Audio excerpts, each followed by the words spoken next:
오늘 말씀은 크게 둘로 나눠 볼 수 있습니다. 메시아의 등장 40절까지 41절부터 48절까지 메시아의 그런 하신 일 그것을 우리가 좀 메시아의 그런 모습을 우리가 볼 수 있습니다. 예수님께서는 지금 예루살렘 성을 향해 가십니다. 이때가 언제냐면 고난 주간의 첫 일요일이에요. 그러니까 죽으시기 한 5, 6일 전에 일로 가십니다. 그래서 예루살렘 향하여 앞서서 가시더라. 감람원이라 불리는 산 쪽에 있는 벳바게와 베다니에 가까이 가셨을 때 제자 중 둘을 보내시며, 감람원은 이제 예루살렘 성의 동쪽에 있는 봉우리입니다. 거기에 바로 벳바게와 베다니, 벳바게는 우리가 잘 모르고 아마 베다니 근처인 것 같고, 베다니는 우리가 좀 알죠. 그 예루살렘 성의 동편에 있는 곳으로 마르다, 마리아, 나사로의 고향이죠. 아주 가까운 곳이에요. 베다니는. 거기 가셨을 때 제자 둘을 보내서 이제 나귀를 끌고 와라, 맞은편 마을로 가라. 그래야면 아직 아무도 타보지 않은 나귀 새끼가 매 있는 것을 보리니 풀어 끌고 오라. 그럼 당연히 누가 물어볼까요? 남의 거 풀고 있으니까. 그래서 뭐냐 이렇게 물어보면 주가 쓰시겠다 하라. 그랬더니 그 보내실 받은 자들이 가서 그 말씀한 대로 만난지라. 그래서 나귀 새끼를 풀 때 그 임자들이 이르되 어찌하여 나귀 새끼를 푸느냐. 대답하되 주께서 쓰시겠다 하고 그것을 예수께로 끌고 와서 자기들의 겉옷을 나귀 새끼 위에 걸쳐놓고 예수를 태우니, 그렇게 함으로써 나귀를 끌고 오게 되고, 그리고 예수님이 이제 나귀를 타고 예루살렘 성에 들어가시는 것입니다. 이때 많은 사람들이 자기의 겉옷을 길에 펴렸어요. 그러니까 뭐 이 승리한 전쟁에서 승리한 장군이 온다든가 왕이 올 때 할 수 있는 그런 겉옷을 그 펴서 맞이하는 것이죠. 그리고 그들이 찬송하기를, 하나님을 찬송하는데 보면 37절에 보면 자기들이 본 바 모든 능한 일로 인하여 기뻐하며 찬송했다고 그랬어요. 그래서 찬송하다 주의 이름으로 오시는 왕이요 하늘에는 평화 가장 높은 것은 영광이다.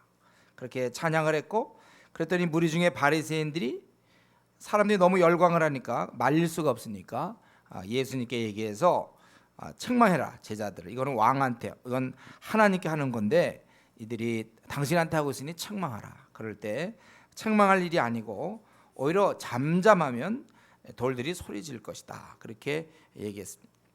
우리 지금 이것은 이제 마지막, 정말 마지막 순간에 예수님이 이제 예루살렘 성에 들어가서 죽게 되는데 그 예루살렘 성에 입성하는 그런 장면이에요. 그런데 왜 하필 예수님께서는 나귀 새끼를 타고 들어가시는가?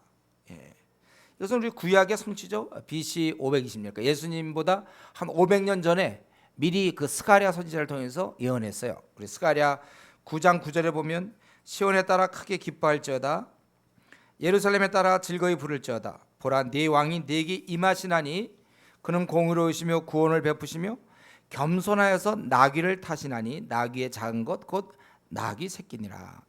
예수님 오시기 전에 한 500년 전에 미리 앞으로 주님이 오실 때 이러한 모습을 올 것, 나귀 새끼를 타고 올 것이다. 물론 그것의 예언의 그 완성이죠.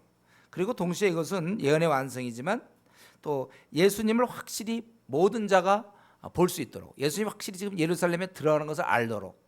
만약 예수님이 그냥 은밀하게 들어갔다가 바리새인들한테 잡혀 죽었으면 그건 우리한테 별로 도움이 안 돼요. 우리에게 있어서 예수님이 어떻게 확실히 죽었는지 어떤지 모르지만 이렇게 나귀 타고 입성해서 확실히 예루살렘에 나타났구나 예수님이, 많은 사람들이 보도록 공개적으로. 그래서 예수님의 죽음은 공개적으로 있어야 됩니다. 그래야 이제 그것을 통하여 많은 사람이 예수님이 죽었구나, 그래 3일 뒤에 부활하고, 그래서 우리에게 소망이 생기는 거예요. 이것은 이제 우리 결국 우리의 구원을 위해서 이제 나귀 새끼를 탄 것이고, 그런데 우리가 나귀 새끼를 탈 때 보면은 그것을 끌고 오면서 그걸 어떻게 남의 나귀 새끼를 끌고 왔는가? 이 답이 주가 쓰시겠다. 사실 따지고 우리가 깜빡 이렇게 보통 때 잊고 있는 부분이기도 한데 사실은 모든 것이 주님의 것이거든요. 우리 지난 시간에도 했습니다. 여기서 보면 주님은 당연한 권리예요. 이게 사실 나귀 새끼 아니라 그 임자들도 다 사실은 주의 백성들입니다. 주의 것이죠. 다 주님이 지어주신 자들이에요. 우리가 이런 부분이 바쁘게 살다 보면 또 이렇게 개인주의에서 또 이렇게 우리가 자본주의에서 살다 보면 잘 안 되는 부분입니다. 내 것을 챙기게 돼요. 우리는 이 시간 다시 한번 내 것이 애당초 없구나, 그걸 생각해야 돼요. 다 그분의 것이구나. 자꾸 우리 주님과 싸우는 버릇을 키우지 마십시오. 아직도 자기 것이 있다고 우기려고 그래. 주님 앞에서 자기 시간만큼은 내가 원하는 대로 쓰려고 한다든가, 재물만큼은 그냥 내가 원하는 대로 계획 세워 쓰려고 한다든가, 또 에너지란 나의 에너지, 나의 건강, 나의 지위, 나의 조건들, 이런 거 주님이 원하시는 부분이 있는데도 자꾸 거기서 다투려고 그래, 주님과. 그래서 이게 습관이 되면 안 좋습니다, 여러분. 빨리 주님이 원하신다면 네 하고 내는. 그분은 가장 자비로우신 분이고 오히려 우리를 사랑하는 분이기 때문에 그분이 우리에게 시간을 요구하실 때나 그분이 우리에게 재물을 요구하실 때 우리는 언제든지 예스로 답할 수 있어야 됩니다. 우리가 빌려온 거 가지고 우기지 마십시오. 우리 아직도 우리가 쥐고 있는 게 있나요? 이건 절대 놓을 수 없다, 이런 거 있습니까? 그렇기 때문에 우리는 주님의 일에, 우리가 세상 살아가다 보면 주님의 일 있지 않습니까? 주를 위해서 해야 될 일, 이런 데서 우리는 항상 우선순위가 있어야 돼요. 먼저 내가 직장 들어가는 거, 내가 점수 올리는 거, 내가 고시 학교 가는 거, 그게 우선순위가 먼저고, 그 다음에 시간 되면 예배 드리고, 시간 되면 뭐 파서 뭐 수련회도 한번 갈 수 있고, 이게 아니라 그분의 일이 먼저란 말이죠. 그의 나라 확장을 위해서 그분이 필요한 대로 우리 먼저 시간과 또 재물을 드릴 수 있어야 돼요. 어떤 경우 막 돈을 구두쇠가, 제가 늘 얘기하죠. 구두쇠 내지 말라고. 너무 막 돈이 막 아까워서 이렇게 바들바들 떠는 사람이 있어요. 낼 때 팍 내고 쓸 때 써야 되는데 바들바들 이렇게. 우리가 그래서도 안 되고, 또 나의 이런 건강, 나의 이런 건강이라든가 나의 이런 젊음, 나의 이런 것을 쾌락을 위해서 써서는 안 돼요. 내가 하고 싶은 거에 서 내 건강과 내 시간과 젊음을 써서는 안 되는 거예요. 내가 하고 싶은 것이 아니라 이제는 이웃에게 필요한 것, 주의 나라를 위해서 필요한 것에 내 건강을 쓰고 내 시간을 쓰고 내 재물과 내 마음을 써야 되는 것입니다. 이게 거듭난 그리스도인이죠. 그래서 믿기 전에는 시간과 재물과 건강과 뭐 내 삶, 이게 다 나에게 속해 있었어요. 내 것이었습니다. 그래서 예수님 믿는 순간 이제 그분의 것으로, 원래は사실은 그분의 건데 원래대로 이제 본래 주인을 돌려드리는 거죠. 나는 청지기, 나는 빌린 거예요. 그래서 우리가 주께서 쓰시겠다 할 때 기꺼이 내놓을 수 있어야 됩니다. 근데 오늘날은 물론 주님이 내가 몸으로 쓰겠다, 네 시간 이거를 나한테 드려라, 돈은 이걸 나한테 드려라, 건강을 이걸 나한테 드리고, 뭐 에너지를 드리고, 네 앞길 어디를 드리고, 이런 식으로 얘기하지 않아요, 주님은. 그건 우리가 이제 말씀을 보면서 기도 중에 이렇게 깨닫는 거죠. 주님이 나에게 이런 걸 원하시겠다. 그럴 때 여러분 싸우지 마세요, 주님과. 주님과 자꾸 다투지 마세요. 순종해서 내가 모든 게 다 나에게 내 것이 원래 아니었고 그분이 다 주신 것이기 때문에 우리가 핑계 대면 안 된다. 여기도 보면은 우리의 욕심 때문에 자꾸 이것을 핑계 대거나 그렇게 불순종하면 안 되죠. 여기 보면 나귀 그 임자들도 보면 어떻게 됐습니까? 33절에 나귀 새끼를 풀 때 그 임자들이 이르되, 여기 보니까 그 임자들이요, 그 나귀 그 새끼 한 마리도 임자가 여러 명이에요. 무엇입니까? 돈이 없다는 거예요. 가난한 사람들이라 여러 사람이 투자해서 아마 나귀를 하나 키우고 있는지 그건 잘 모르겠어요. 그건 우리는 잘 모르지만, 그러나 그들은 그 얘기를 듣고 따지지 않고 내 낙인데 누가 그러냐, 주님이 왜, 예수님이 왜 그러냐 이러지 않고 순종해서 기꺼이 드렸던 것입니다. 그렇기 때문에 우리는 이런 걸 보면서 우리도 이 나귀 새끼 주인처럼 내가 비록 재물이 없어도, 또 내가 비록 시간이 없어도, 또 나에게 여러 가지 부족한 것이 나한테 많이 있어도 주께서 원하신다면 우리는 드려야 되는 것입니다. 그래서 주께서 쓰시겠다 그러는데 뭐 말이 많아. 주님이 쓰시겠다는데. 이때 사람들의 반응은 어땠습니까? 이럴 때 보면 백성들은 찬양을 했죠. 그리고 그 찬양 소리를 듣기 싫어하던 바리새인, 39절에 보면 바리새인은 좀 당신의 제자들을 책망하소서 이렇게 얘기했어요. 백성들은 찬양했고 바리새인들은 맞고자 했습니다. 그런데 사실은 둘 다 예수 그리스도를 제대로 알지 못했죠. 둘 다 사실은 좀 엉뚱한 반응입니다. 이 백성들이 기대한 건 뭐예요? 이제 예수님이 예루살렘에 입성하면 왕이 될 거 생각한 거예요. 자기들의 왕. 그동안 37절에 있는 것처럼 모든 능한 일로 인하여 기뻐하며, 자기들이 본 바 모든, 예수님은 막 죽은 자도 살릴 수 있고 바다 위를 걸을 수도 있고 예? 예, 모든 그 불체병을 다 낫게 할 수 있고 힘이 있고, 그분이 만약 왕만 되면 자기들은 현재 그 로마 식민지로부터 고통에서부터 해방될 수 있고, 그 위축돼 있고 자기들은 제 뭐 3등국가로 이렇게 눌려 있지만은 세계 최강의 나라가 될 것이고, 그리고 자기들을 높여줄 것이고 부유하게 할 것을 그들은 생각하고 있었던 거예요. 그래서 이들이 지금은 찬양하지만 불과 일주일 안에 이들은 다시 십자가에 못 박으라고 했던 그 아주 이 사람들이 다 그게 변해가지고 자기들이 이렇게 기대했는데, 정치적 메시아를 왕을 기대했는데 예수님 하신 일은 전혀 그게 아니거든. 그래서 실망하여 오히려 2배로 더 화가 나서 죽이라고 이제 그렇게 되는 것이죠. 우리 예수님은 지금 뭐예요? 왜 예루살렘에 가서 십자가에서 이제 죽게 됩니까? 우리 사람들의 그런 영적인 피폐함, 하나님 앞에 진노받아야 될 그들의 그 지은 죄가 너무나 추악해서 하나님의 진노를 받게 되는데, 그 진노를 가로막고 이들을 살리려고 하는 것이지 이 땅에서 잘 먹고 잘 살려고 죽는 게 아니거든요. 근데 이들은 이제 잘 먹고 잘 살 생각하면서 그걸 환호하는 거예요. 이건 뭐 언제든지 그렇지 않습니까? 우리는 언제든지 자기중심적이라 신앙생활을 하더라도 지금도 많은 사람이 그렇잖아요. 그래서 교회 나오는 동안은 이제 자기가 뭐 사업이 잘 되고 뭐 자기 원하는 게 잘 될 땐 다 하다가도 뭐 교통사고를 당한다든가 사업이 잘 안 된다든가 원하던 결혼이 잘 안 이루어진다면 이제 교회 안 나오죠. 그들은 하나님을 섬긴 게 아니에요. 그도 찬양을 할 수 있어요. 그러나 그들은 기대하는 바가 있기 때문에 신앙생활을 한 거야. 내가 신앙생활하면 잘 풀릴 것이다. 결혼이 잘 될 것이고 취직이 잘 될 것이고 뭐 대학을 잘 들어갈 것이고 뭐 이런 생각. 그러다 이게 안 되면 이제 우울해지고 별로 찬양도 안 하고 불평이 나오는 거죠. 원래 우리가 감사와 찬양이 많이 나와야 되는데 그분에 대해서 불평하기 시작해요. 그분을 욕하기 시작합니다.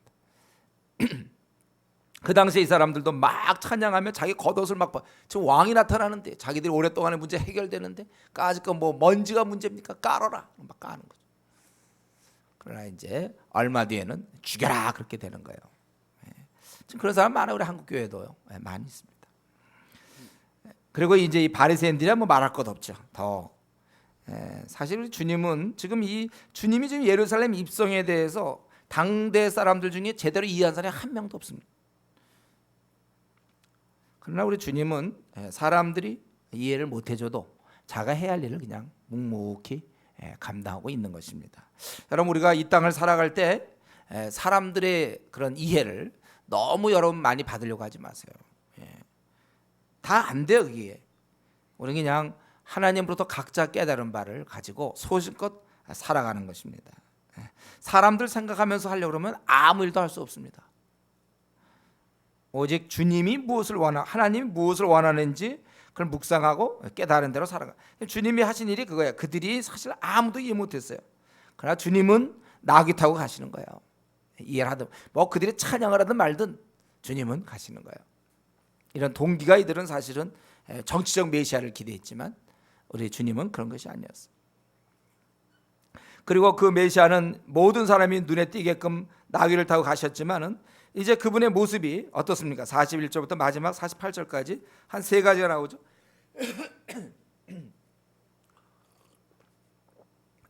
첫 번째로 우리 주님은 이제 예루살렘의 성에 가까이 오사 성을 보시고 우셨다고 그랬어요. 세 가지 중에 첫 번째가 우리 주님이 예루살렘의 성을 보고 우셨어요. 왜 그랬습니까? 앞으로 예루살렘 성에 처절한 그런 죽음과 파멸이 임하기 때문에 그래요.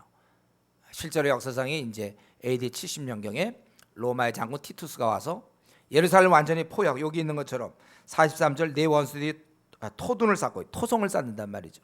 그래갖고 그들을 포위하고 그래서 아주 처절하게 멸망시키고, 거기 보면은 44절에 보면 내 자식들을 땅에 메어치며 발을 잡고서 땅에다 애를 치는 거예요. 바로 다 깨져서 죽는 거죠. 처절하게 죽였어요. 실제로 또 돌 하나도 돌 위에 남기죠. 얼마나 치열했으면 모든 성에 돌 하나도 더 남질 않아. 돌 쌓이질 않아. 완전히 부셔진다 이거예요. 그래서 우리 주님이 우신 거예요. 그래서 보시고 우시며 이르시되 너도 오늘 평화에 관한 일을 알았더라면 좋을 뻔했다. 사실 이 주님이 지금 하나님께서 인간 간의 화평을, 이들이 그 예루살렘이 멸망당하는 이유가 하나님께 범죄함 때문에 그렇거든요. 그래서 이걸 막으려고 사실 주님이 오신 건데 결국 이들은 잠시 뒤에 예수를 오히려 죽이게 된단 말이에요. 받아들이지 않아요. 배척해. 이 평화에 갈 너희들이 알았으면 참 좋을 뻔했는데 지금 네 눈에 숨겨져 있구나.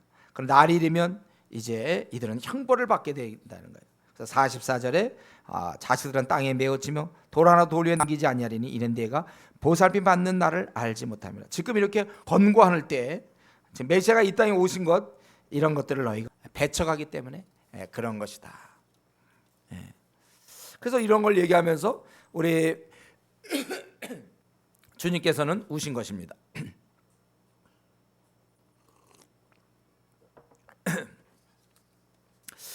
사실 우리 하나님 입장에서는요, 이스라엘 백성을 사랑하고 그들에게 수없이 기회를 줬어요. 회개할 수 있는 기회를. 선지자를 계속 보내고 했습니다. 그런데 그럴 때마다 이 유대인들은 하나님께 받아들이지 않아요. 그래서 최후로 아들을 보냈지만 자기 뒤에 이제 아들도 죽이는 이런 상황입니다. 보면서 주님이 우신 거예요. 주님 사람들이 해도 안 받아들일 때는 어쩔 수 없어요. 어쩔 수 없는 거예요. 이들이 그렇게 안 받아들이니까 선지자도 죽었고 자신 거예요. 다만 사랑하시기 때문에 주님이 그들을 위해서 우신 것이죠. 그래서 이런 마음이 있으니까 결국 십자가에도 달리신 것이고, 지금도 우리 우셨던 주님 항상 우리에 대해서 기다리시고 사실 우리를 사랑하고, 사실 우리도 이렇게 따져보면 우리 생각죠.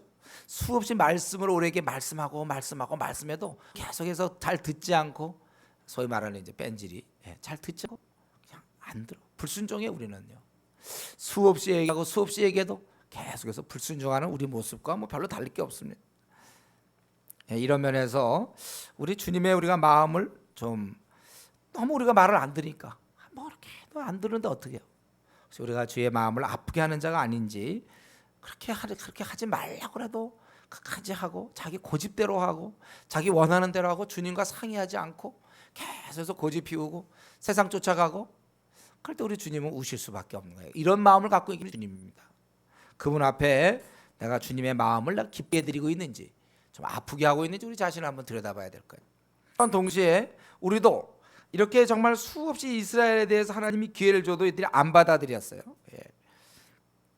그럴 때는 어쩔 수 없단 말이에요. 그냥 우셔요. 우리 주님이 우셨어요. 이 성을 보고 우셨다 그랬어요. 여러분, 우리 주님도 안 되는 일이 있습니다. 마찬가지로 우리도 우리가 이제 특별히 나름대로 좀 성숙한 사람들, 뭐 조장이라든가 뭐 부조장이라든가 어린 사람들 도우려고 그럴 때 안 되는 어린 사람들이 있어요. 암만 해도 뺀질하고 그렇게 얘기를 해도 자기 고집대로 하는 사람들이 있어요. 있죠? 지금 자기 조언들 떠오르는 사람 있습니까? 물론 조장 중에도 그런 사람이 있을지 모르겠어요. 말이 조장인데 도무지 성실하지도 않고 뺀질하고, 어쩌면 서로 있는지 모르겠어요. 서로 있는지. 서로 떠올리도 좋아요. 이게 아무리 도와도 그렇게 벌써 몇 년째 신앙생활하면 지금쯤 이제 성숙한 신앙인이 될 만한데도 아직도 욕심 가운데서 뭐 헤어졌다는 사람. 말을 아무리 해봐야 그러면 이제 뭐야? 자꾸 이런 강요하지 마세요. 그거 아닙니까? 강요하지 마세요. 그 사람을 위해서 그런 얘기 하는데도 자꾸 부담 주지 마세요. 그럴 경우는 이제 입을 닫아야 됩니다. 그 정도 하다가 안 될 때는 이제 그 입은 주님께 이제 그 사람과는 그만 얘기하고 그 사람에 대해서 주님과 얘기해야 돼. 그 사람이 그러하오니 주여 그의 마음을 부드럽게 하시고 회개하게 하시고, 그 사람에게 쏟는 에너지는 그만 쏟아. 저는 제가 철학이 그렇습니다. 겁나고 안 되는 사람 더 이상 얘기 안 해요. 저도. 저랑 얘기 안 하는 사람 얘기하는 거 안 하는 경우가 많은데, 혹시 안 바쁜데 그러고 이상 얘기 요즘 안 하신다? 혹시 그런 사람 있습니까? 제 스스로 사실 이제 주님께 얘기하는 거예요. 그런 경우 그냥 제 골방에서 그걸 부르면서 더 이상 제가 도울 수가 없어. 안 받아들이는데, 고집 피우는데 할 수 없는 거예요. 주님도 우는 거예요. 그냥 뭐 어떡합니까? 계속 안 받아들이겠다는데, 그 안 받아들이겠다는 사람은 뭐 어떡합니까? 때리나요 막? 이때에서 예루살렘 사람들 다 모아놓고 그냥 다 주님의 능력으로 그냥 동시에 한 번씩 몇 대씩 때릴까? 안 돼. 이제 할 수 없는 거예요. 이제 최후의 지금 곧 그렇게 될 텐데도 이들은 딴청하고 결국 그렇게 하시는 주님을 이제 십자가에 못 박을 사람들, 참 비참한 최후가 있어요. 또 그 사람 당신 지옥 가지 마시오. 당신 나중에 또 아니면 교회 다니는 사람도 당신 열매가 없지 않습니까? 주를 위해서 뭘 했습니까? 아무리 얘기해도 좀 열심을 내시고 수련회도 좀 오시고 좀 전도도 하시고 선교 강요하지 마세요. 이러는 사람들한테 그만 강요해야 돼. 진짜 기도할 때 오히려 기도로 그 사람 바뀌기를 위해서 저 여러분 기도하셔야 됩니다. 해도 안 되는 사람들 있다. 너무 낙심하지 마세요. 어떤 사람 그거 하다가 조장인데 조언들 돌보다가 막 열심히 했는데 강요하지 마세요. 이 소리 하나 듣고 조장 그만두고 싶어. 그러면 안 돼요. 주님도 우시잖아요. 안 되니까. 이 마음을 우리가 알아야 됩니다. 혹시 나나 좀 잘하세요. 나나 좀 잘해서 주님을 울게 하면 주님을 슬프게 하는 그게 아니라 우리는 기쁘게 해드리는 그런 사람이 되는 것입니다. 그래서 이 메시아로서 그분은 우셨고 그 다음에 쫓으셨어요. 45절 46절에 보면 성전에 들어가서 장사를 내쫓으시며, 장사는 성전 밖에서 해야 되는데 이들은 성전 안에 들어와서 한 거예요. 이방인들이라고 하는 곳에서. 물론 이들은 왜냐하면 그들이 제물을 드려야 되는데 그 멀리서부터 짐승을 끌고 올 수 없으니까 여기서 이제 파는 거예요. 제물들을. 또 화폐 같은 걸 바꿔주고, 거기다 드리는 화폐가 따로 있거든요. 그런 화폐를 바꿔주고 그건 되는데 이들은 아예 성전에 들어가서, 거기는 성전은 예배 드리는 곳, 성전 밖에서 해야 되는데 안에 들어가서 이들이 있었기 때문에 쫓잖아요. 그래서 그들에게 이르실 때 기록된 바, 내 집은 기도하는 집. 어디에 기록되어 있습니까? 이사야 56장에 있죠. 7절에 이는 내 집은 만민이 기도하는 집이라 일컬음이 될 것입니다. 그런데 너희들은 강도의 소굴로 만들었다. 여러분, 우리 주님 이제 드디어 많은 사람이 기대하고 과연 이제 예루살렘의 성에 들어가면 어떤 일이 벌어질까 하고 딱 들어간대. 아니면 거기 있는 뭐 정부 관리들을 다 물리치고 왕이 되시나 어떻게 하시나 기적을 보여주실까 다 이렇게 호기심과 기대에 찬 눈빛으로 바라볼 때 예수님이 하신 일은 이제 이 노끈으로 채찍 만들어서 이 장사치 쫓고 있는 거예요. 전혀 뜻밖이죠. 너희들은 저 물건 바꿔주고 뭐 이런 사람인데 가서 장사들 쫓는 거예요. 여기를 강도의 구렬로 만들지 마. 지금 이스라엘은 지금 로마의 식민지로 있는데, 그러다도 아니 이제 왕이 나타나서 좀 뭔가 할 줄 알았는데 가서 장사꾼 쫓으면서 긴 집이라. 우리 즉 하나님께 예배드리고 경배하고 제사 드리는 것 방해되는 것을 치우신 것입니다. 근데 이것이야말로 사실 이스라엘이 사는 길이에요. 왕이 되는 게 아니고 예수님이 이 길을 하셔야 되는 거예요. 사실 이스라엘이 이제 곧 망하게 되는 이유는 뭡니까? 하나님을 엉망으로 섬긴 거 아닙니까? 하나님 말씀 불순종하고 하나님과 관계가 꽉 막혀 있는 거예요. 그 장사꾼들이 일조한 거죠. 바로 이 장사꾼으로 대표되는 지도자나 누구나 다 관계없이 이들을 허용하는, 교제가 제일 중요하고 하나님 앞에 우리가 잘 서는 게 인생 제일 중요한 건데 이걸 방해하고 있는 바로 이것을 우리 주님께서 물리치는 것입니다. 이게 사실은 이스라엘이 할 수 있는 거예요. 예수님이 여기 십자가에 죽으신 이유도 죄 때문에 아닙니까? 죄. 하나님과 우리를 막고 있는 이 죄. 그거를 없애기 위해서. 그러니까 이 장사꾼을 지금 치워버린다는 얘기는 하나님과 관계를 열고 바로 자신이 죄를 치우기 위해서 십자가에 죽는 거와 연결되는 거예요. 사실 이거야말로 예루살렘 성에 들어가면 제일 먼저 할 일이 바로 이거예요. 다른 것이 아니고, 우리가 어떤 일을 하기 전에 가장 최고로 급하게 해야 할 일이 있다면 그게 바로 하나님과의 관계가 제대로 되어야만 그 다음부터 다음 단계가 이루어지는 것입니다.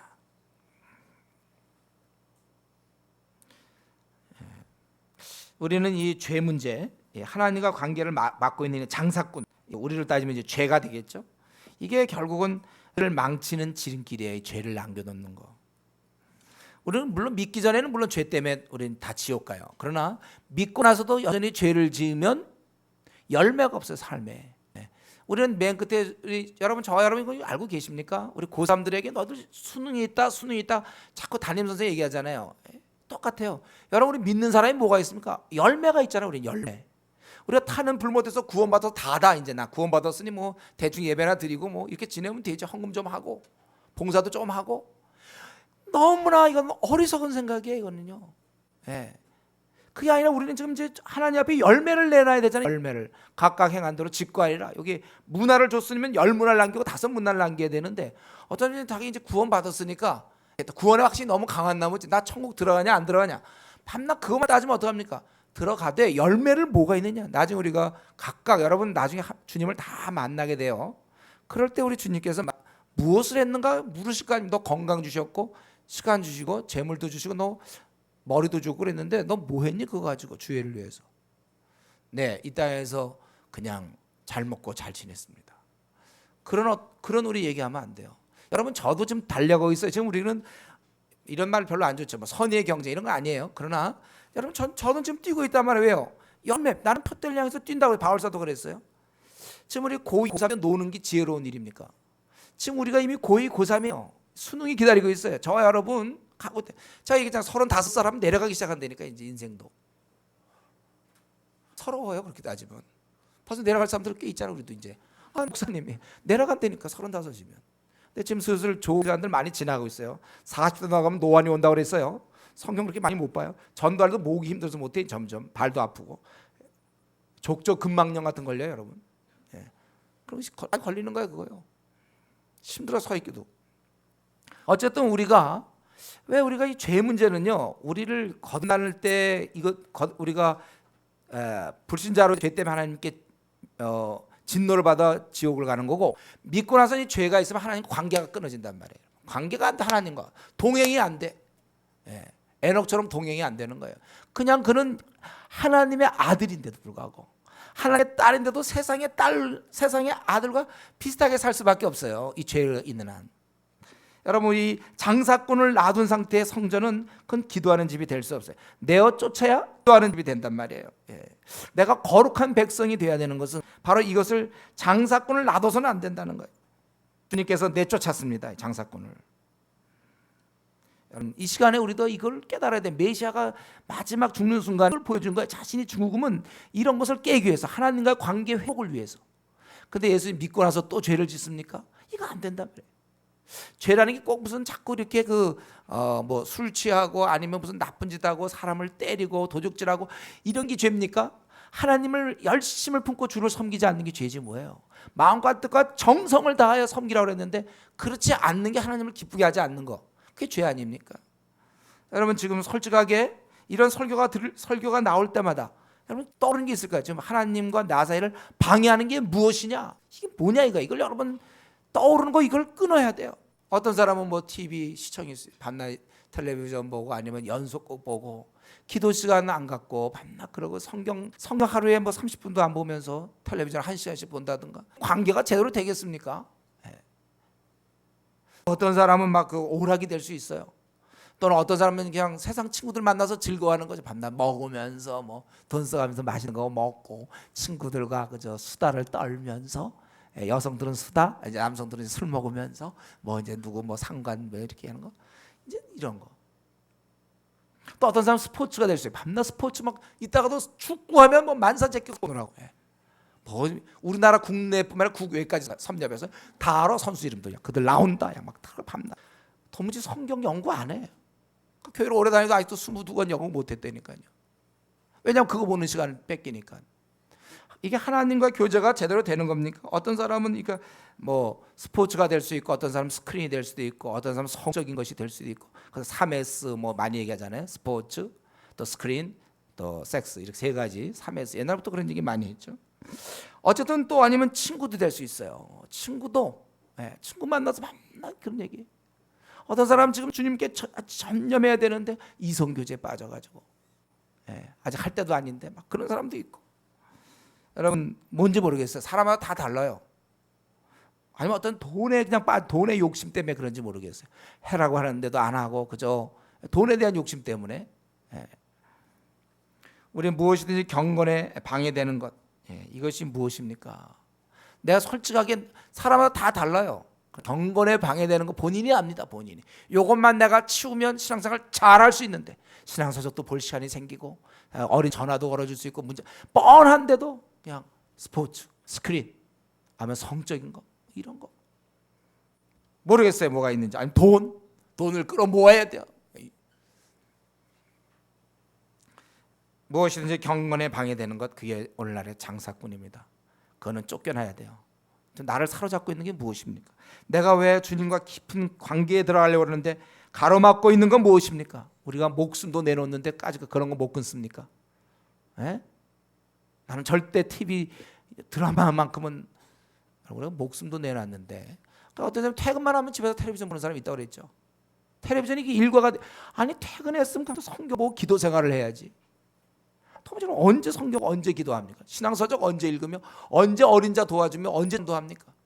집에 오면 의뢰 그냥 텔레비전이나 보고 1시간 혹은 2시간씩 보고 끝이에요. 그 다음 날도 또 텔레비전 보고 뭐 그 사람 모니터 하는 사람입니까? 뭐 왜 뭐 방송국에 무슨 연결이 돼 있네? 자기가 만든 작품 보고 있나? 뭐 하는 사람이죠? 그냥 아무 생각 없이 하나님 준 시간 그냥 보내 자기의 쾌락을 위해서. 우리가 하나님을 위해서 우리 목숨도 우리가 내놓을 수 있는 사람들인데 자기의 끊을 것이 무엇입니까? 끊으세요. 장사꾼을 내어줘. 이런 걸 오늘 말씀은 우리 목사님 말씀은 이 장사꾼 얘기하면 우리 보고 그걸 끊으라 했구나. 참 좋은 말씀이야. 그게 뭐예요, 그게? 그러고선 행동으로 옮겨지지 않는 거. 성경 뭐라고 했습니까? 그런 것은 모래 위에 집을 지. 말씀을 듣고 준행하지 않는 거는 말씀 누구나 다 들어요. 준행하는 사람이 있고 준행하지 않는 사람이 있고 왜냐하면 그걸 끊으려니까 아까서 끊으려면 세상에 재미가 없어지니까. 하면 자기 신앙생활 잘하기 뻔한데도 불구하고 그럼 성경도 부지런히 읽을 것이고 신앙서도 부지런히 봤을 거고 어린 자들 전도해 줄 거고 기도 생활 많이 했을 거고 우리나라를 위해서도 뭐 노 대통령을 위해서도 또 대선을 위해서도 기도하고 중국에 있는 영혼들 위해서 기도 많이 할 텐데 그거 못 끊어서 그러고서도 여전히 오늘 이렇게 말씀하면 약간 찔림은 좀 받 찔림 약간의 찔림은 받고 요건 그래도 이제 참고 넘어가야 될 문제로 생각해요. 그대로 하나도 생활에 옮기지 않아.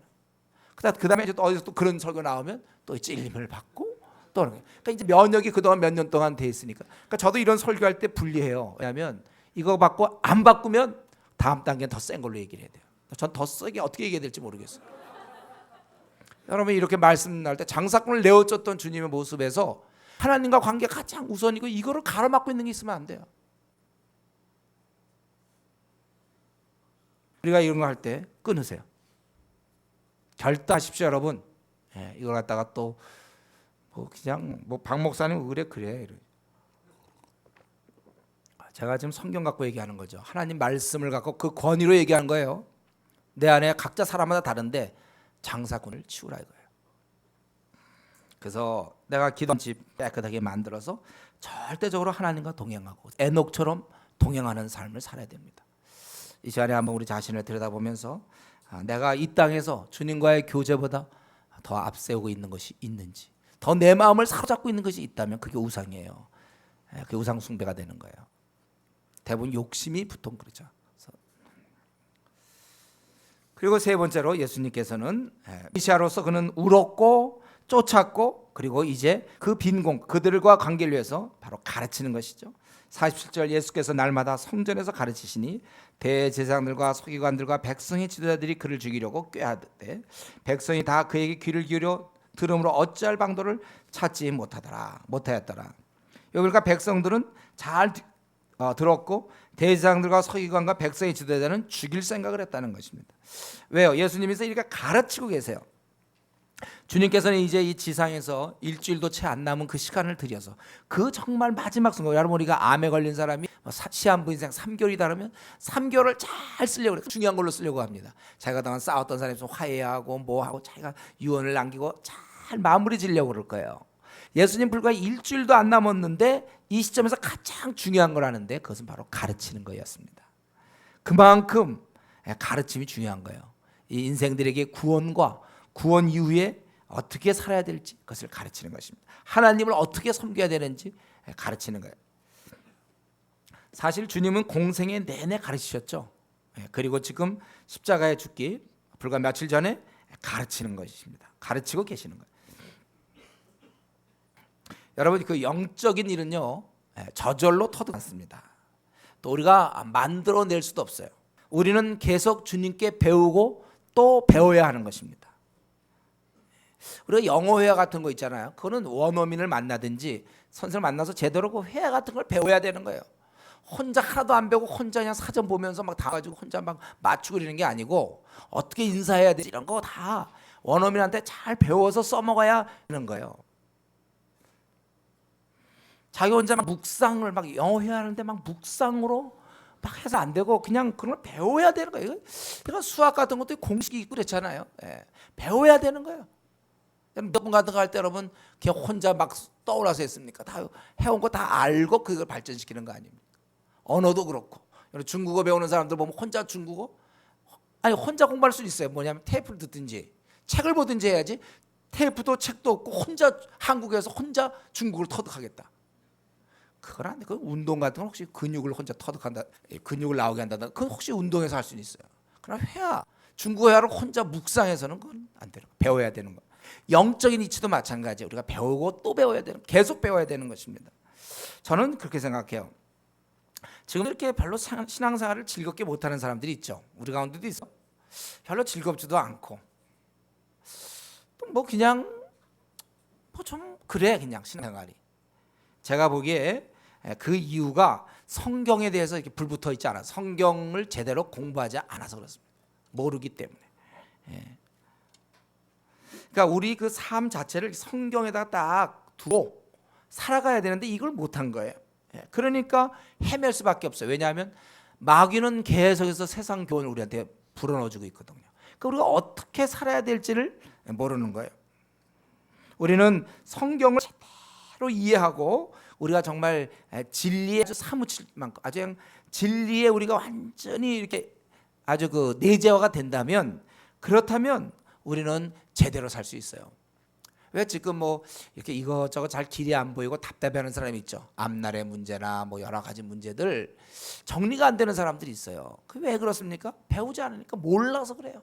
굉장히 쉬운데 어떤 사람 수학 문제 미적분 그냥 너무 못 풀어. 그냥 혼자 한만 시간 줘도 안 돼. 시간 더 줘도 안 돼. 못 풀어. 근데 학원 선생들이 그냥 쉽게 뭐요? 쉽게 풀 수 있어요.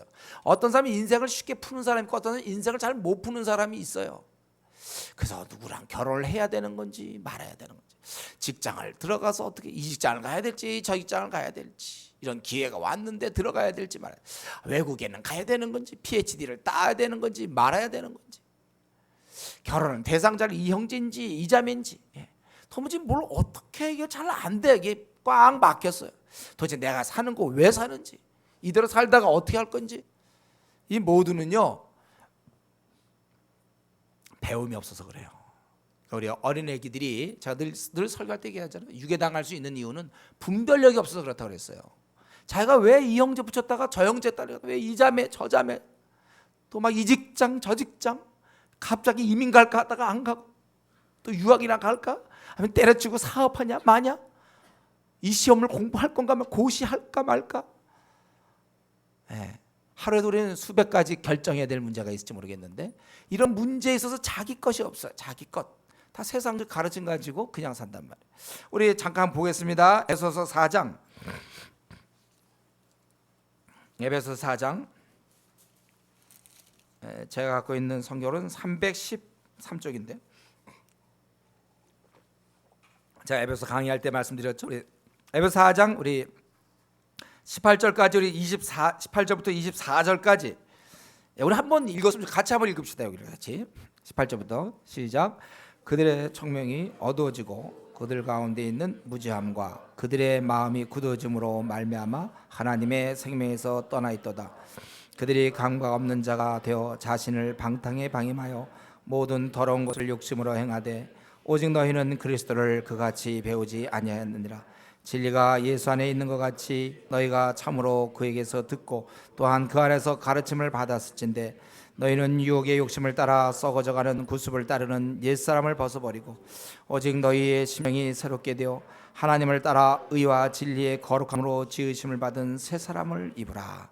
여기 분명히 나와 있죠. 우리가 이전에 믿기 전에는 우리의 총명이 어두워져 있어요. 그리고 그들 가운데 있는 무지함, 우리가 누구나 다 태어나면서 갖고 있는 영적 무지, 또 그들 마음의 굳어짐, 이 양심의 굳어짐. 양심은 일회용이나 이회용이라고 그랬어요. 삼회용 되기 시작부터 벌써 굳어지는 거예요. 합리화시키고. 그러니까 그로 말미암아 하나님의 생명에서는 떠나 있다는 거예요.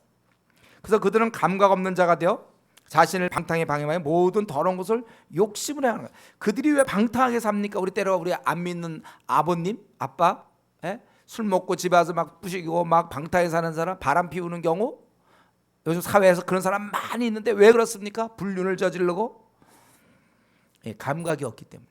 감각 없는 자 되어 자신을 방임하여 모든 더러운 것을 욕심으로 행하되. 그럼 감각이 없으니까 여러분 술에 만취한 사람들 한번 때려보세요. 아파 이럽니까? 그 사람들 하나도 못 느껴요. 마취 주사 맞은 사람들 있잖아요. 그런 사람들 못 느낀단 말이에요. 잘 때려도. 그러니까 우리가 수술도 그래서 받는 거잖아요. 무지 아픈 거거든. 그냥 마취 없이 받으면 굉장히 아픈 거지만 마취하고 나면 몰라요. 감각이 없어. 그래서 왜 그가 방탕한 삶을 사는가 아무리 얘기해 줘도 소용이 없어요. 그런 사람. 여러분 이렇게 아주 그 속세기는 막 그런 옛날 보면 이 가장들 말이죠. 집에 막 술 먹고 돈도 안 갖다 주고 그 밤낮 싸고 바람 피우고 그런 경우 암만 부인이 여보 뭐 그러지 마세요. 소용없다니까요. 그건 뭔지 몰라. 예.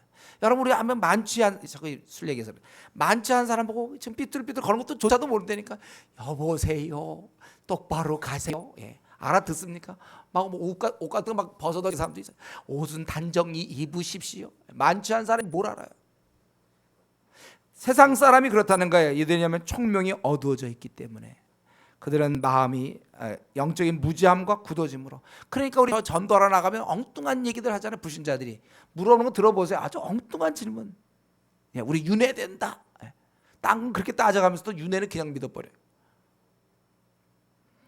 감각 없는 자가 되어서 자신을 방임하여 모든 더러운 것을 욕심으로 행한단 말이에요. 그런데 우리는 왜 근데 달라졌습니까? 그 20절에 보면 오직 너희는 그리스도를 그같이 배우지 아니하였느니라. 진리가 예수 안에 있는 것 같이 너희가 참으로 그에서 듣고 또한 그 안에서 가르침을 받았을진데 우리는 이제 옛사람을 벗어버리고 심령이 새롭게 되어 그 새 사람을 입으라. 원래 입었으니 그 뜻이에요. 우리가 입고 계속 입는 거예요.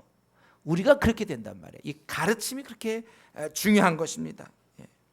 그래서 여러분 우리는 정말 열심히 좀 성경을 알아야 돼. 예수님 그러니까 바로 그 일주일도 안 남겨놓고 마지막 순간에도 날마다 가르쳤다고 그랬어요. 이게 제일 중요한 거예요. 우리가 이만큼 신앙생활하는 것도 배워서 이렇게 되는 거예요. 배워야 돼. 부지런히 배워야 돼요. 나중에 우리가 미적분 할 수 있는 것도 수학을 차분하게 덧셈, 뺄셈, 나눗셈, 곱셈, 뭐 루트, 뭐 한참 해서 뭐 함수 뭐 해서 이제 미적분 할 수 있는 거 아니에요. 근데 세상은 미적분 정도 해야 돼요. 그러니까 지금 영적으로 그 정도 돼야 세상 문제가 풀리는데 우리가 나누기까지 해놓고서 세상 문제 풀려니까 세상은 지금 미적분. 자꾸 제가 이 미적분밖에 몰라서 그러는데 다른 예가 없어서 그래. 그러니까 플러스 마이너스 한 초등학교 한 4학년 정도 실력 가지고 미적분 풀리니까 안 풀리는 거죠. 답답한 거니까 결혼 문제. 여러분 이 초등학교 4학년 5학년 때만 미적분 문제를 제가 답을 쓰면 안 돼요. 제가 제일 답답한 게 뭡니까? 결혼하고서 찾아온 사람들. 이미 다 결혼 불신자랑 다 뭐 이렇게 다 와갖고.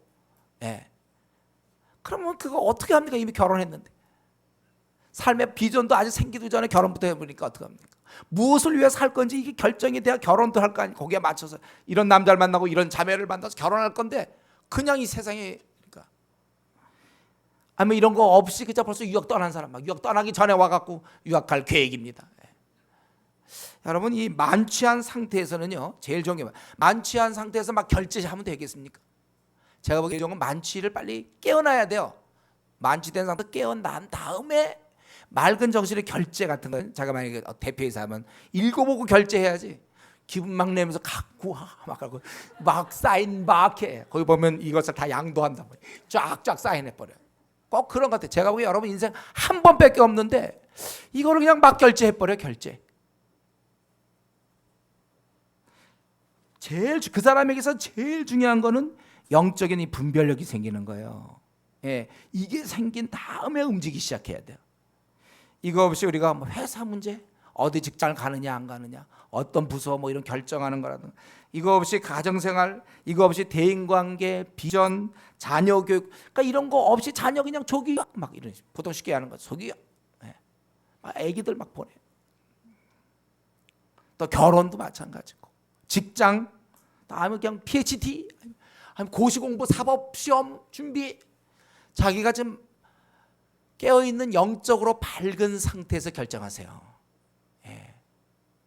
근데 또 그러라고 제발 좀 술에 좀 가라. 또 안 올 것도. 그러니까 이 정말 나눗셈 곱셈 겨우 알아가지고 자꾸 이 미적분 같은 이 우리 인생의 미적분 문제를 자꾸 풀려니까 야 너 좀 학원 좀 다니면서 특수교육 좀 받아라 해서 3주 훈련이 있다 가자 그러면 강요하지 마세요 이런 거죠. 수련회 가자 그러면 왜 자꾸 나보고 가라 그럽니까 이러죠. 자기가 지금 초등학교밖에 안 되는데도 불구하고 참 이거 어떻게 할 수가 없어요. 그러니까 이 만취한 사람과 대화가 됩니까? 한만 얘기하면 좀 누웠다가 해라. 왜 그래 나 지금 운전해야 되는데 그러지 마라. 강요하지 마시오. 운전하고 인생을 자기가 막 만취한 상태에서 운전하는 사람들이 있어요. 그러면 나중에 눈물이죠. 눈물이에요. 우리가 제대로 알면 그렇게 안 했을 텐데. 그러니까 빨리 우리가 지금 사회는 미적분을 요구하고 있고 우리 실력은 지금 플러스 마이너스 곱셈 나눗셈 정도까지 하고 있는지 모르겠어요. 빨리 이걸 올려야 돼. 올려서 그래서 여러분 벌써 제가 지금 설교하는 동안에 이게 딱 아는 사람이 있으니까 지금 맞아요. 저는 지금 그렇습니다. 성경에 있는 것처럼 진리를 알지니 진리가 너희를 자유케 하리라 그랬어요. 정말 제대로 알면 참 자유로워요. 뭐 학원 선생이 뭐 이렇게 미적분 푸는 거 그런 거 쉽잖아요. 아니 뭐 곱셈 나눗셈 거 쉬워요. 이미 올라가 있으면 인생이 아주 쉬워요. 제가 상담을 하다 보면 참 이거 뭐 아주 기본에서 걸려요. 그 사람은 그동안 성경을 연구 안 한 거예요. 그러니까 제가 우리 22권 하자 이러면 우리 목사님 또 성경 연구하라 하신다 이런. 그게 아니라 원래 사실 22권이 아니에요. 원래 66권이에요. 원래 성경을 다 연구해야 되는데 하도 그러면 또 너무 그럴까봐 지금 22권이라고 그러는데 그 22권이 또 힘들다고 그러면서 안 하면서 이제 집에서 텔레비전 스포츠 뭐 밤새 이러면 시간 보내니 마음대로 하세요. 저도 뭐 이제 하다가 나도 주님 운 것처럼 말이죠. 뭐 조금 얘기하면 강요하지 말라고 그러고 뭐 그러니까 뭐 살 재미가 없긴 해요. 참 이 나그네 길에서 그래서 사실 자꾸 기도할 수밖에 없는 것 같아. 그 후에 뻔한데 지금 자기가 지금 유학 갈 때가 아니거든. 내가 보기에는요. 지금 이성교제 할 때가 아니에요. 지금 보면 지금 내가 보면 지금 직장 가지고 지금 옮기가 아니고 지금 뭐 무슨 뭐 이민 가고 이럴 때가 아니란 말이에요. 지금 자기 삶에 있어서 이게 뻔히 이걸 못 보고 그냥 미적분 가지고 헤매고 있는 모습들, 인생의 문제를 인생의 미적분을 가지고 지금 풀지 못해서 그냥 살아가는 사람이 있어. 그 사람에게 제일 필요한 건 뭡니까? 딴 거 다 필요 없어. 빨리 만취해서 깨는 거야. 이 영적 무지에서 어둠에서 깨서 밝은 눈이 떠졌을 때 그때 이제 비로소 이 형제를 만나야 되겠군요. 이 자매입니다. 이거 딱 나와야 되는 거예요. 이 자매입니다. 이렇게 이런 얘기하면 제가 푼순가요? 전 정말 우리 집사람 만날 때 이 자매입니다. 이거 확실히 알았어요. 내가 얘기했잖아요. 그때 마음에 끌리는 사람은 딴 사람이었다고. 딴 자매가 마음에 끌려고 했지만 절제하고 그래서 우리 아내 만난 거예요. 용서하세요 여러분. 내가 좀 푼수 같지만 이게 뻔히 보이는데요. 그럼요. 군대 문제도 보이고 그냥 군대 1학년 마치고 그냥 막 바로 그냥 뭐 어차피 갈 군대하고 막 간다든가 이렇게 살지 마세요. 남들 한다고 그냥 PhD 딸 사람이 아닌데 막 PhD 막 공격. 우리가 이러한 좀 영적인 어둠. 그래서 주님은 날마다 가르치는 걸 가르칠 수밖에 없어요. 그렇기 때문에 우리가 신구약 66권 이거는 우리가 공부해도 되고 안 해도 되고 다른 교회는 뭐 안 하는데요 뭐 그게 아니고 이건 반드시 우리가 해야만 하는 책입니다. 이거 하는 만큼 여러분 인생을 참 행복하게 살 수 있어요. 다시 얘기하죠. 진리를 알지니 진리가 너희를 자유케 하리라. 이거 여러분 지금 맞습니다 목사님. 이렇게 다 고백할 수 있는 사람이 돼야 되고 아직 그 단계가 뭔지 잘 모르겠습니다. 내 앞날은 꽉 막힌 것 같고 뭐가 안 풀리고 아직 진리에 깊이 들어와 있지 않기 때문에 그래요. 우리가 성도라면 주님의 제자라면 성경 공부를 하셔야 돼요 여러분. 성경 공부 열심히 하셔야 됩니다. 배워야 돼요. 우리 지금 이렇게 일주일에 한 장씩 나가는 거 생각하면 늘 마음이 아프고 저는 이걸 갖다가 어떻게 풀고 있냐면 대학생들 그래 직장인들은 그래 일주일에 한 장 나는 참 답답하지만 어떻게 일주일에 한 장씩 해서 23년 걸려야죠 뭐. 끝나는 거 23년 걸릴 수밖에. 그러나 대학생만큼 빨리 제가 많이 해놓게 하려고 그래요. 많이 해야 졸업 이후에라도 한 장씩 하더라도 요때양 많이 해놓으려고. 그러니까 3주 훈련 왜 4주 훈련이 왜 필요합니까? 이건 많이 시키려고. 그래서 우리 자매들한테 부탁하는 게 뭐예요? 결혼 전까지 좀 가능한 스스로 할 수만 있으면 황금 휴가를 자기가 만들어서 성경 연구하라. 우리가 어쩔 수 없이 22권이지만 왜 마음속에 왜 22권입니까? 66권이죠. 다 연구하셔서 여러분들이 그런 관점에서 세상을 들여다보면 참 평안하고 기쁘고 좋고 만족스럽고 행복하고 으앙 좋은 거야 그냥요. 인생이니까 아주 그냥 즐겁죠. 흥미진진하고. 우리가 벌써 그런 단계 빨리 들어가야 돼요. 지금 아마 들어간 사람이 꽤 있을 거라고 생각하고 아직도 그런 단계 못 들어가서 혼자 헤매는 거예요. 이미 우리가 비 오는 날 택시 안에 차 안에 들어가면 만만 비 오든지 말든지 옷 젖을 걱정 안 하는데 아직 그 택시를 타는 둥 마는 둥 하고 있으니까 반은 맞고 반은 안 맞고 막 이래. 자기가 속히 이 안에 들어오셔야 돼요. 정말 진리를 알지니 진리가 너희를 어떻게 이런 말씀이 있는지 몰라요. 진리를 알지니 진리가 너희를 정말 자유케 자유해요. 네. 여러분 자유함을 느끼십니까? 네? 네. 그래서 우리는 이거 원래 응답이 원래 없는 건 제가 알고 있어요. 물어봤지만 예. 예, 우리가 이런 면에 있어서 주님은 그래서 마지막까지 가르치시는 거예요. 마지막까지 이거 너희들 이거 그거 갖고 안 되니까 그거 갖고 생을 살아갈 수가 없어요. 속히 여러분 빨리 올라가세요. 기회 시간을 얻어서 올라가셔야 돼요. 앞으로 우리는 정말 결작이 많아요. 지금 자녀를 아직 안 가진 사람은 자녀 갖기 전에 빨리 가지시고 또 자녀를 낳게 되면 빨리 해서 자녀 앞으로 이제 얘를 어떻게 공부는 어떻게 시킬 거며 얘를 어떻게 앞으로 끌고 나갈 거지 이런 거 결정해야 되잖아요. 결혼 안 한 사람일수록 유리해요. 지금 그만 학생이 여기 앉았다면 더 유리하죠. 자기 시간이 아직 버니까. 예. 자기가 잘 생각해서 하나님의 그런 음성을 들어가면서 문제를 풀면 이거 쉬운 문제예요. 예, 그런데 우리 지금 보니까 백성들은 귀를 기울이고 있어요. 배우려고 귀를 기울이고 있는데 지도자들은 머리를 굴리고 있죠. 예, 죽이려고서. 예. 이거 우리 지금 역사상 보면 항상 사람들의 주님에 대한 태도는 반드시 두 가지였어요. 누구는 영접하고 누구는 배척하고. 예. 특별히 세상 사람들은요 진리대로 행하는 자를 아주 싫어하고 멀리합니다. 예. 이 바리새인들과 이 백성의 지도자들이 예수를 죽이려고 했던 것은 그들이 너무 자기들의 생각과 다르기 때문에 그래요. 이 제가 보면 대상 서기관은 되는데 백성의 지도자까지. 예.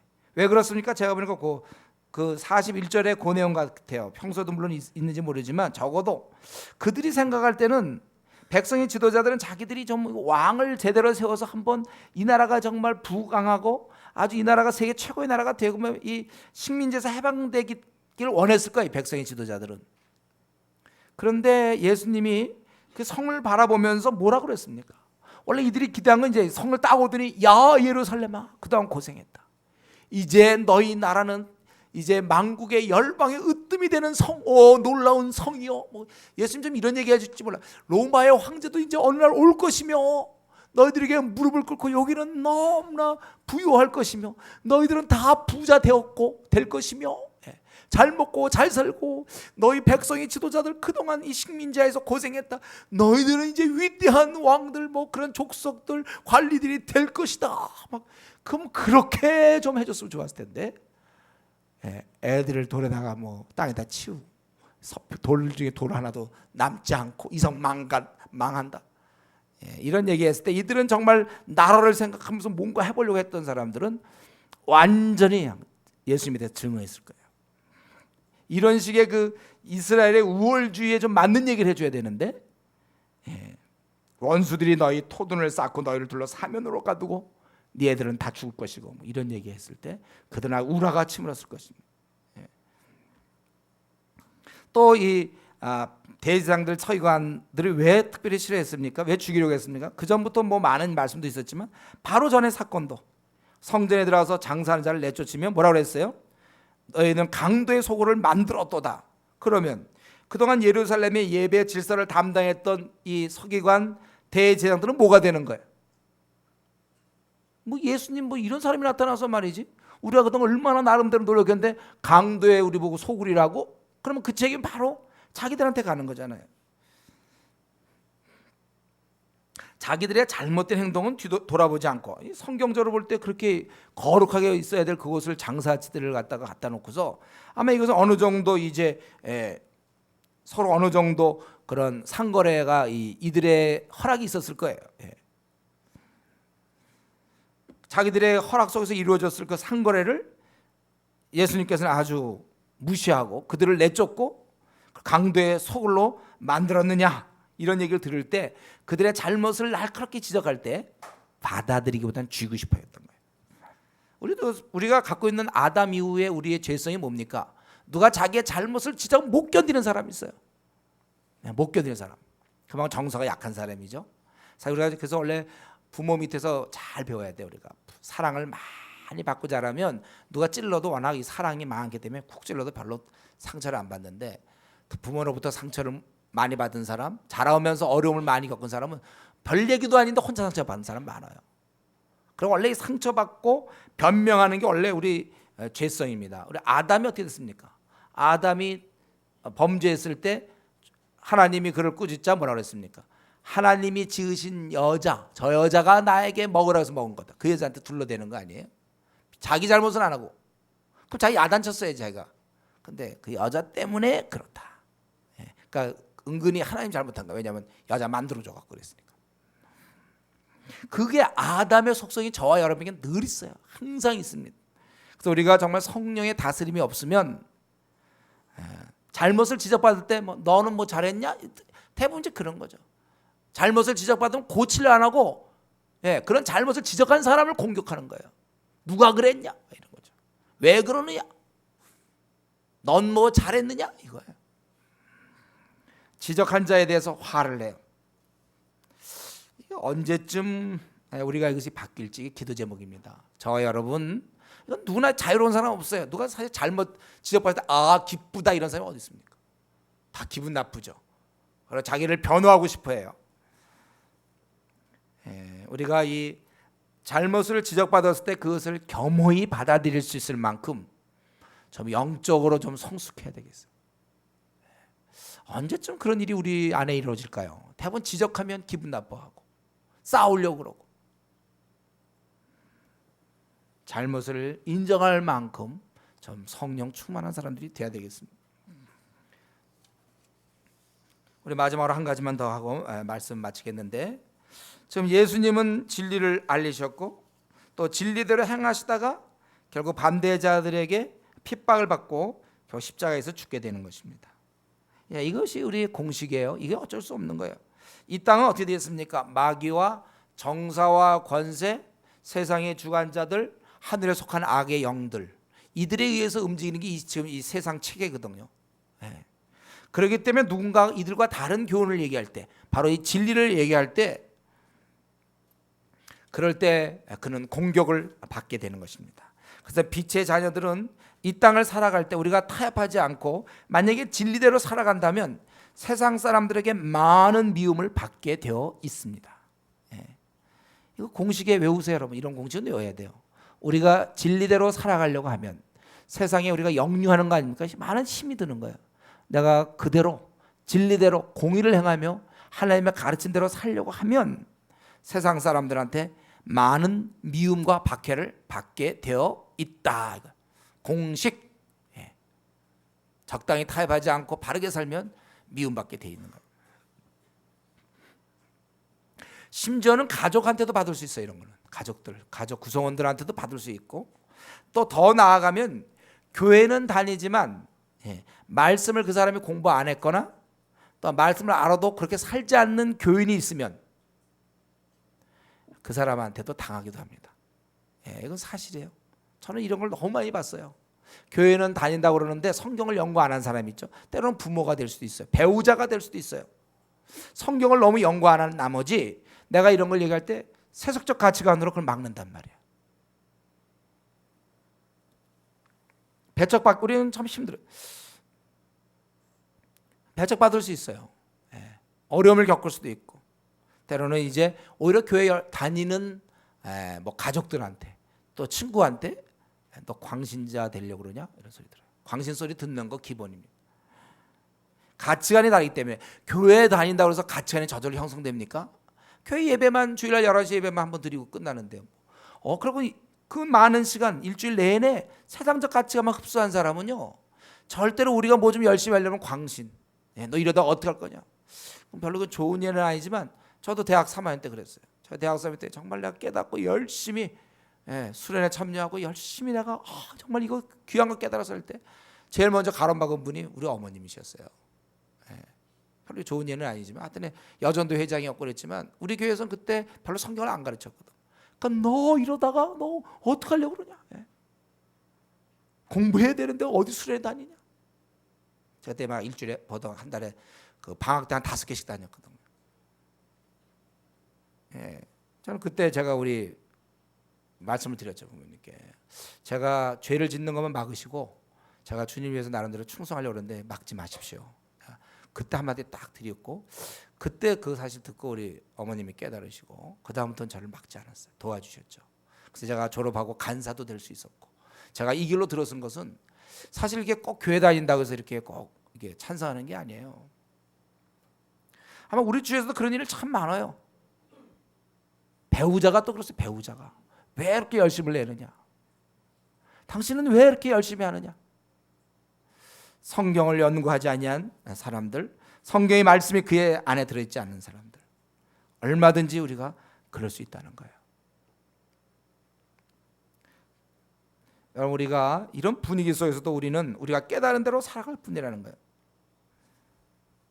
주님은 분명한 확신 속에서 살아가셨어요. 나귀를 타고 예루살렘에 입성하는 모습이나 성에 이르러서 우는 모습이나 울면 안 돼요. 지금 분위기상은 백성이 지도자들이 있는 데서 망한다 이런 얘기하면 안 되지만 그는 우셨고 또 장사를 쫓아냈고 그리고 그는 계속해서 가르치시고 결국 깨달은 대로 살아가는 것입니다. 다른 사람의 판단이나 미워함을 견디면서 우리 각자의 길을 가는 것이에요. 이때 제일 중요한 것은 하나님께서 기뻐하시는가 그거예요. 우리는 어떻습니까? 우리는 이런 길을 갈 준비가 현재 되어 있습니까?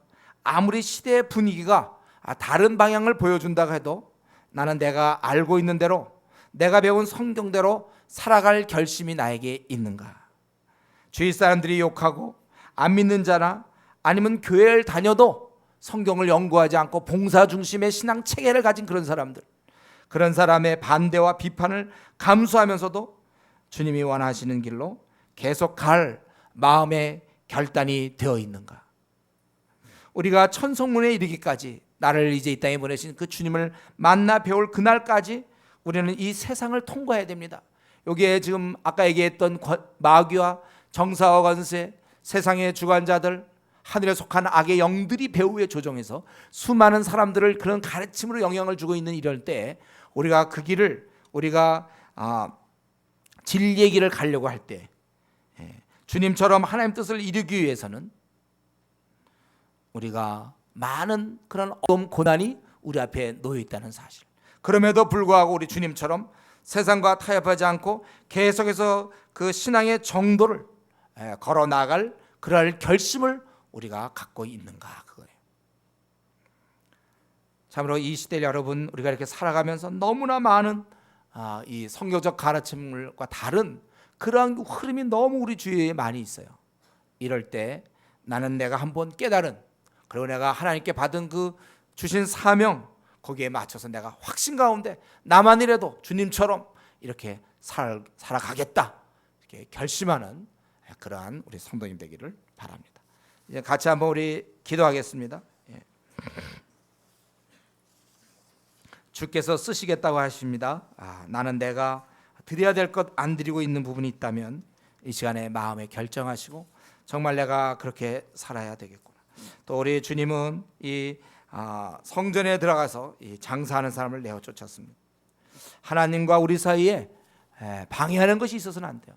내가 이것만 없으면 나 신앙생활 잘할 수 있는데 그 알면서도 그렇게 지키지 못하는 부분이 무엇입니까? 오늘 이 시간 끊어버리십시오. 여러분 그것이 무엇인지 잘 모르겠어요.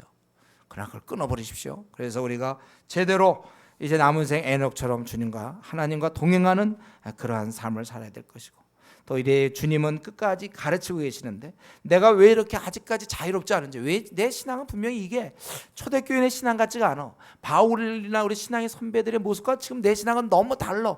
그 이유는 무엇입니까? 성경 공부하는데 시간을 내지 않아서 그래요. 우리가 집에 퇴근하고 집에 와서 성경을 연구하지 않기 때문에 그렇습니다.